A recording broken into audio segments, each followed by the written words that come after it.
దేవుని ఘనమైన నామమునకు స్తోత్రములు. ఈ వాగ్దానం వింటున్న మీకందరికీ మన ప్రభువును ప్రియ రక్షకుడైన యేసుక్రీస్తు నామములో శుభములు, మా హృదయపూర్వకమైన వందనములు తెలియచేస్తున్నాం. ఈరోజు దేవుని వాగ్దానం ద్వితీయోపదేశకాండం 30వ అధ్యాయము 10వ వచనం. నీకు మేలగునట్లు నిన్ను వర్ధిల్ల చేయును. ఈ మంచి వాగ్దానం మన మంచి దేవుడు మనందరి పట్ల నెరవేర్చునుగాక. ఆమేన్. ప్రియ దైవ జనాంగమా, మన దేవుడు ఇస్తున్న శ్రేష్టమైన వాగ్దానం చూడండి. 9-10 వచనాల్లో మనకు కనబడుతుంది.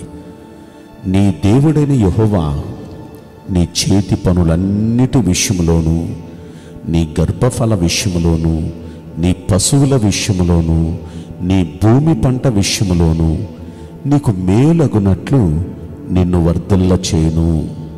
అంటే నీ చేత్తో చేసే పనులన్నిటిల్లో, అది వ్యవసాయమే కానివ్వండి, గర్భఫలం విషయంలో కానివ్వండి, పశువుల విషయంలో కానివ్వండి, ఏ విషయములైనా నీ పనులన్నిటి విషయంలో నీ దేవుడైన యెహోవా నీకు మేలు కలుగునట్లుగా చేసి నిన్ను ఆయన వర్ధిల్ల చేయబోతున్నాడు. ఎంత అద్భుతమైన మాట చూడండి. ఈ అద్భుతమైన వాగ్దానం మన పట్ల నెరవేరాలంటే మనం ఏం చేయాలి? 6వ వచనంలో ఈ మాటకు మనం జవాబు చూస్తాం. నీవు బ్రతుకుటకై నీ పూర్ణ హృదయంతోనూ, నీ పూర్ణ ఆత్మతోనూ నీ దేవుడైన యెహోవాను ప్రేమించాలి. హృదయపూర్వకంగా, మనస్ఫూర్తిగా మన దేవుణ్ణి మనం ప్రేమించాలి. అలా మనం ప్రేమిస్తే మనకు మేలు కలుగునట్లుగా చేసి మనల్ని వర్ధిల్ల చేస్తాడు ఆయన. కనుక మనం ఆయన ఎలా ప్రేమిస్తున్నాం? హృదయపూర్వకంగా, మనస్ఫూర్తిగా ప్రేమిస్తున్నామా? దైవ సన్నిధికి వచ్చే విషయంలో హృదయపూర్వకంగా వస్తున్నామా? మోకరించి ప్రార్థన చేసే విషయంలో హృదయపూర్వకంగా చేస్తున్నామా? దేవుని వాక్యం చదివే విషయంలో, వినే విషయంలో, వాటిని గైకొనే విషయంలో హృదయపూర్వకంగా మనం వింటూ, చదువుతూ గైకుంటున్నామా? మనం దేవుణ్ణి ప్రేమిస్తున్నాం అని చెప్పే మనం ఇవన్నీ చేస్తేనే ఆయన్ని ప్రేమించినట్టు. కనుక ఆయన్ని ప్రేమించే మనం దేవుడంటే నాకు ఇష్టం అని చెప్తూ గుడికి రావటం అంటే నాకు ఇష్టం లేదు, ప్రార్థన చేయటం అంటే నాకు ఇష్టం లేదు, బైబిల్ చదవటం అంటే, బైబిల్ గురించి చెప్తున్నప్పుడు వాక్యం వినటం అంటే నాకు ఇష్టం లేదు, వాక్య ప్రకారం ప్రవర్తించడం అంటే నాకు ఇష్టం లేదు అని చెప్తే మనం దేవుణ్ణి ప్రేమించినట్టే. కనుక నిజంగా మనం దేవుణ్ణి ప్రేమిస్తే, ఆయనే అన్నారు యోహాను సువార్తలో 14వ అధ్యాయంలో, ఒకడు నన్ను ప్రేమించిన ఎడల అతడు నా ఆజ్ఞలు గైకొనును, అప్పుడు నా తండ్రి కూడా వాడిని ప్రేమిస్తాడు. కనుక నిజంగా దేవుణ్ణి ప్రేమించేవారు, దేవుడు అంటే నాకు చాలా ఇష్టం అని చెప్తే సరిపోలేదు, ఆ ఇష్టాన్ని క్రియలో చూపించాలి. నేను మిమ్మల్ని ప్రేమిస్తున్నానయ్యా, మీ సన్నిధిని ప్రేమిస్తున్నానయ్యా, మీ వాక్యాన్ని ప్రేమిస్తున్నానయ్యా అని మనం క్రియల్లో చూపించాలి. రెండవది, ఆయన్ని ప్రేమించే మనం ఆ తర్వాత అంటాడు, దేవుడైన యెహోవాకు లోబడే విషయంలో జాగ్రత్తగా ఉండాలి. ఆయనకి మనం లోబడాలి. అయ్యా మీరు చెప్పినట్టు చేస్తానయ్యా, మీరు వాక్యంలో ఇలా చెప్పారు కదా, అలా నేను చేస్తానయ్యా. దేవుని మాటకు లోబడాలి. మన పూర్వీకులైన భక్తులంతా దేవుని మాటకు లోబడ్డారండి. అబ్రహాం, నీ దేశాన్ని, తండ్రిని, బంధువుల్ని, కలిగిన సమస్తాన్ని విడిచిపెట్టి నేను చూపించే దేశానికి రా, నేను నిన్ను ఆశీర్వదిస్తానంటే దేవుని మాటకు లోబడ్డాడు, అలా బయలుదేరాడు. అలాగే నోవహు, ఇదిగో ప్రపంచమంతా జలప్రళయం రాబోతుంది, నువ్వు ఒక వాడ కట్టు, ఆ వాడలో ఈ విధంగా ఈ విధంగా ఈ విధంగా కట్టు, ఇలా చేయి అని చెప్తే దేవుడు చెప్పిందంతా చేశాడు. అలాగే మోషేకు దేవుడు చెప్పిందంతా చేశారు. బైబిల్ గ్రంథంలో మనం భక్తులు అని చెప్పే వాళ్ళందరూ దేవుడు వారితో ఏం చెప్పారో అన్నీ లోబడి చేశారు. అందుకే వారికి ఏం చేసినా వారికి మేలు కలుగునట్లుగా చేసి వారిని దేవుడు వర్ధిల్ల చేశాడు.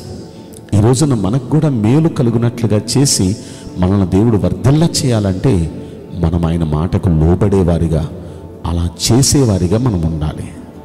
ఇక మూడవది, మన హృదయమునకు, మన పిల్లల హృదయాలకు సున్నతి చేయాలి. ఇజ్రాయేలీలు శరీరానికి సున్నతి చేయించేవాళ్ళు, కానీ ఇక్కడ ప్రభు అంటున్నాడు, మీ హృదయాలకు సున్నతి చేయాలి. శరీరానికి సున్నతి అంటే మరొక ప్రత్యేకమైన జనాంగం, మీరు దేవుని పిల్లలు అని ప్రత్యేకించబడిన దానికి సాదృశ్యం శరీరానికి సున్నతి. అయితే దేవుడు అంటున్నాడు, శరీరానికి సున్నతి కాదు ముఖ్యం, మీ హృదయాలకి సున్నతి కావాలి. మన హృదయాల్లో కేవలం శరీరానికి సున్నతి చేసుకొని ఎలా పడితే అలా బ్రతికితే అది ప్రత్యేకమైన జీవితం కాదు, ప్రతిష్ఠించబడిన జీవితం కాదు. నిజంగా దేవునికి ప్రతిష్ఠించుకున్నవారు వారి హృదయాలకు సున్నతి చేయాలి. నేను దేవుని బిడ్డను, నేను ఎలా పడితే అలా మాట్లాడను, ఎలా పడితే అలా ప్రవర్తించను, నేను దేవునికి ఇష్టం లేని పనులు నేను చేయను, దేవునికి ఇష్టం లేని మాటలు మాట్లాడను, దేవునికి ఇష్టం లేని చూపులు చూడను, నేను దేవుని బిడ్డని, ప్రతిష్ఠించబడిన బిడ్డను అని ప్రతిష్ఠించబడిన ఒక బిడ్డగా ఎవరైతే జీవిస్తారో వారు హృదయానికి సున్నతి చేసుకున్నవారు. మనము మన పిల్లలం కూడా అలా హృదయానికి సున్నతి చేయబడిన వారిగా ఉండాలంట. అలా చేయబడిన వారిగా ఉంటే ఆయన అంటున్నాడు, మీకు మేలు అగునట్లుగా నేను చేసి మిమ్మల్ని వర్ధిల్లా చేస్తాను. కనుక ఈ 3 పనులు చేద్దామా? 1, హృదయపూర్వకంగా దేవుణ్ణి ప్రేమిద్దాం, మాటలతో కాదు క్రియలతో ప్రేమిద్దాం. 2, ఆయనకి లోబడదాం, ఆయనకు లోబడి ఆయన చెప్పినట్టు చేద్దాం. 3వది, మనం హృదయానికి సున్నతి చేయబడదాం. హృదయానికి సున్నతి అంటే దేవునికి ఇష్టమైనట్లుగా మనం బ్రతుకుదాం, ఆయనకి ఇష్టం లేని మానేసేద్దాం. అలా హృదయానికి సున్నతి చేయబడి ప్రత్యేకంగా బ్రతుకుదాం. అలా బ్రతికితే మనకి మేలు కలుగునట్లుగా చేసి అన్ని విషయాల్లో మనల్ని వర్ధిల్ల చేస్తాడు. కనుక ఈ మంచి వాగ్దానం మనందరి పట్ల మన మంచి దేవుడు నెరవేర్చునుగాక.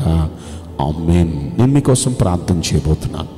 పరిశుద్ధుడా, ప్రేమగల యేసురాజా, మీ పరిశుద్ధ బంగారు పవిత్రమైన నామమునకు నిండు మనసుతో కోట్ల కొలదిగా స్తుతులు, స్తోత్రములు, వందనాలు చెల్లిస్తున్నాం. ఈ వాగ్దానం వింటున్న ప్రియుల జీవితంలో దయచేసి ఈ వాగ్దానం నెరవేర్చి కృప చూపించండి అయ్యా. మీ బిడ్డలకు మేలు కలిగినట్లు చేసి వారిని అన్ని రీతుల్లో వర్ధిల్ల చేయమని ఈ కొద్ది మనవులు నజరుడైన యేసుక్రీస్తు ప్రశస్తమైన నామములో మిక్కిలి వినయముతో ప్రార్థించి బ్రతిమలాడి వేడుకుంటున్నాం ప్రియ పరలోకపు తండ్రి. ఆమేన్. May God bless you all.